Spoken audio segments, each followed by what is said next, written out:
all right, I'm coming to be a fish out of water here. And I was the only straight white male in the entire class when I walked in. They were never like outright hostile to me.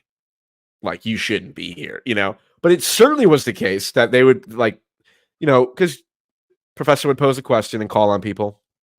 Why do you think this is, everyone? Well, the thing is, we live in a society of like straight white males. I just remember thinking like, you privileged, ignorant child. You are reciting bedtime story level talking points. What led you to take a minor in college in gender studies? It was my sophomore year. Donald Trump got elected, and I was in college, and then after he got elected, nobody talked about it in any of my classes. I'm like, well, this is fucking lame. Clearly based on the fact that I had this YouTube channel, I'm the kind of person who's interested in discussing these topics. And I was taking all business classes because I major in supply chain management. So I said, sophomore year, okay, next semester, I'm going to take a class where I know for sure they'll talk about this kind of stuff.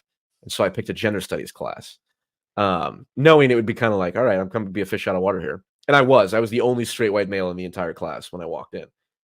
So I was like, okay, what kind of minor do I want? Do I want a philosophy minor? That probably would have been interesting, but I was not ready to fucking read 10 hours or, as much as it was. I was like, I kind of want to do something easy. So like, well, I already took the hardest gender studies class because I took a 400 level class, and it was unbelievably easy because there's no academic standards. You can turn in papers like 2 weeks late, even though you knew about them for 3 months, but whatever. Like, all right, you know what? It's kind of funny. I'll get a gender studies minor. So then I took the other 4 classes. That's why I got it. And it's been unbelievably valuable because the amount of conversations that I get to have with people when I'm in my job or in my career or whatever, or like even just like, your 50-year-old Fox News dad who's like a friend of mine, or like the dad of my friends. We'll be talking like, so what do you do? What do you do? I do this, blah, blah, blah. Yeah, I minored in gender studies, by the way. Whoa, really? What'd you do that for? Like that, the number of times I've had that conversation is more than a few. Yeah. So that's why I got it. What I find so interesting about gender studies, I mean, it's of course heavily dominated by women. I don't know. I think you were one out of That's two. true. Well, class, you said.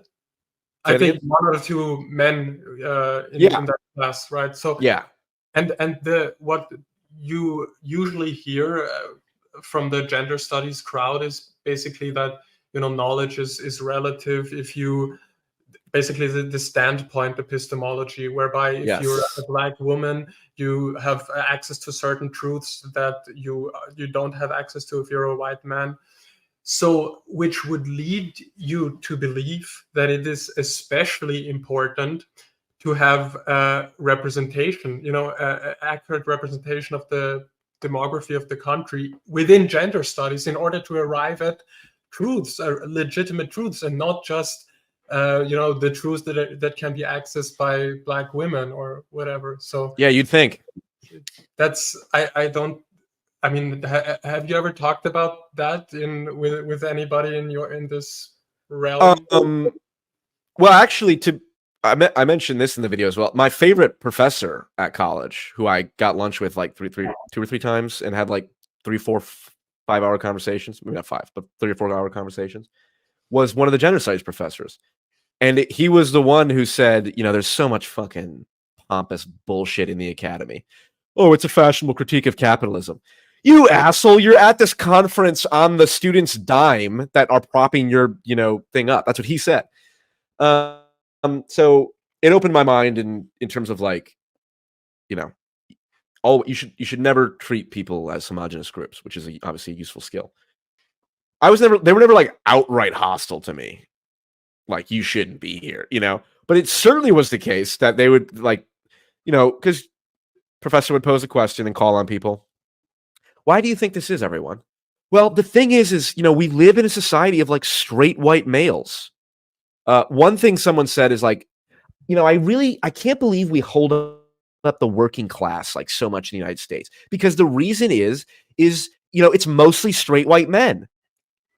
And I just remember thinking like, you privileged, ignorant child. You are reciting bedtime story level talking points, and you know nothing of the world if this is what you are believing. It's like it literally is it's a game. I mean, I view a lot of certain ideologies as a game. Like, like Alex Jones, globalism. Here's the game. Explain everything as if it fits into the globalist agenda. It's a fun game. You can do it, right? Some like random civil war in Nigeria, it's like, well, the globalists are doing this because this will, export population from Nigeria into neighboring Zambia. And Zambia's been known for George Soros. Like, man, it's like, okay, you can play that game. You can also play blame everything on white supremacy. Right, same game. And then you can do the same game with everything is colonialism. They just basically start with the conclusions and work backwards from there. I mean, that is what I think. Not Peter. Yes, Peter Boghossian and some other Lindsay, I think is his last name. Proved they James Lindsay. James Lindsay. Yeah, they introduced like these different papers arguing basically there's a rape culture in dog parks. Dogs. And they came grievance up studies. Yeah, the grievance studies, basically everything that ends with studies is kind of suspect. I think black studies. There's fat studies too. I don't know if you read the book by James Lindsay, where he basically describes how the intellectual history of these different fields that recently in the last 10 or 20 years popped up. What I find so interesting that usually it's the right who call this kind of nonsense out, and then what's so funny, I think, they then use sometimes religion as an epithet. Like you hear Matt Walsh say this. I mean, if a woke person basically says, "Yeah, I'm a woman because I declare myself a woman," he says you can't argue with these people. That's a religion. So I don't know. Doesn't he see? I mean, because he's of course religious, so. He just thinks other religions are wrong and his is correct. Religion in and of itself is not bad because he is religious. He just thinks like, how could anyone believe in the Prophet Muhammad? It's like, how could anyone believe that, Jesus turned water into wine, literally? It's like, What do you make of this idea that I think you're pretty sympathetic to this, actually, that we can't help but be religious. And the reason why the left, who are atheists, are more vulnerable to the woke ideas, because it's basically not possible. You have this moral instinct, and if you can't live that out in a religious context, to basically tell yourself, okay, I will care for the marginalized, I will care for the transgender people. I think I don't know if you heard this idea. It's basically something Peter Boghossian is also focusing on, and he's somebody who earlier in his career engaged in a lot of dialogue with religious people, but because he sees the woke mind virus, as he calls it, as a bigger problem right now, he shifted his career towards criticizing more of these attacks on reason. So do you see it similarly to him, basically, that there is kind of this religious instinct, and if you're not Christian or Muslim, you gets hijacked, get taken in by these totally mind virus. Yeah, I mean, the simplest version of that is everyone has a God-shaped hole in their heart, and you will fill it with something if it's not an explicit God. So some people it's money, some people it's cocaine or heroin, some people it's the postmodern nonsense. Everything is literally the result of people in power. All knowledge, all epistemology is a function of power. It's like, and the advantages of religions, this is from a secular perspective, is that those ideologies, we call them meme complexes, right? We can say like religion is a meme complex, right? If we applied Darwinian principles to meme complexes, we could say that those meme complexes that have existed for the longest period of time are those memes that are most adapted to the environment because they've been able to survive for so long. So, which I think you can make, I don't know this enough, but I believe you can make analogous points to genes where those aspects of our genetics that are the oldest are the most fundamental adaptations. So uh being able to differentiate between up and down. Almost most mammals and all that can do that. I believe, but like certain mammals that are like upside down a lot, like bats and monkeys and shit, it's different. I mean, I'm not explaining it well, but my point is religions, because they've been around for so long, have proven themselves to be able to survive operating on human brains. I know what you're getting at. Yeah. Religions. So instead of a postmodern religion, which is only a recent thing, kind of, right, you're better off doing a Christian religion because you know that has worked. Right. And there's good reason to think that the woke religion, if you can call it that, is not going to last for a long time. Is not going to be a mimetic advantage, because the people. I don't know. I recently heard that almost 45% of college students are basically identifying as LGBTQ now. So they're, and if you're well, I'm non-binary too, so I'm in everyone that is non-binary. Everyone's non-binary, right? If you're a lesbian, queer person, you're not likely to going to have offspring. And conversely, if you're a Amish person, for instance, you're gonna have 7 or 8 children or whatever. So this is Andrew Wilson's argument.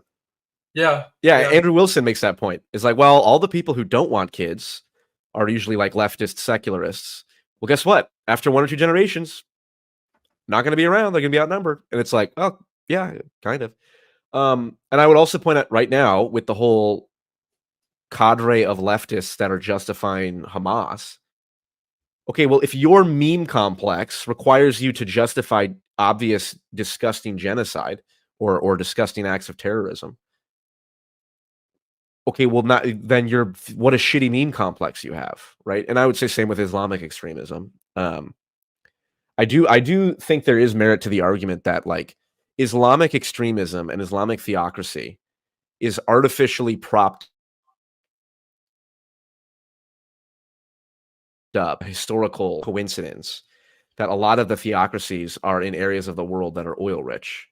So a lot of their shitty consequences of extreme Islamic theology, which I would hope everyone agrees has a lot of shitty consequences, particularly with women and gays, that is able to be propped up because they have a lot of oil money to make up for that, right? So, but I definitely buy it is a philomimetic argument, I think, Jeff. Yes, I will make the video at some point. Don't worry.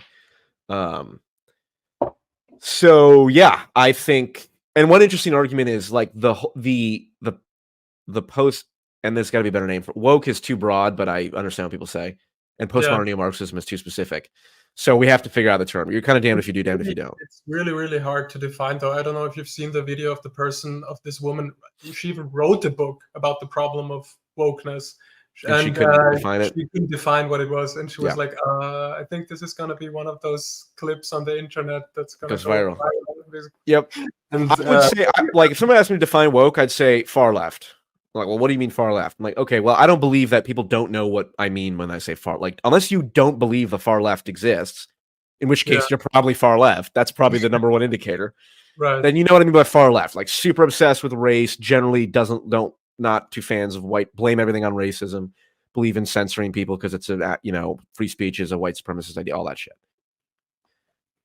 But what I was going to say is wokeism, or the postmodern left, or the religious far left. I think it's a convincing argument that it's a mutation of Christian morality with all of its limits removed. So like, we need to care about the oppressed and we need to care about equality. It's like, okay, that is arguably a Christian idea. Christianity is very appealing to the oppressed, right? And it says that ultimately every king and every peasant is equal before God. Clearly didn't play out that way a lot of cases, but the underlying ethic did evolve to where we are now, which is relatively egalitarian.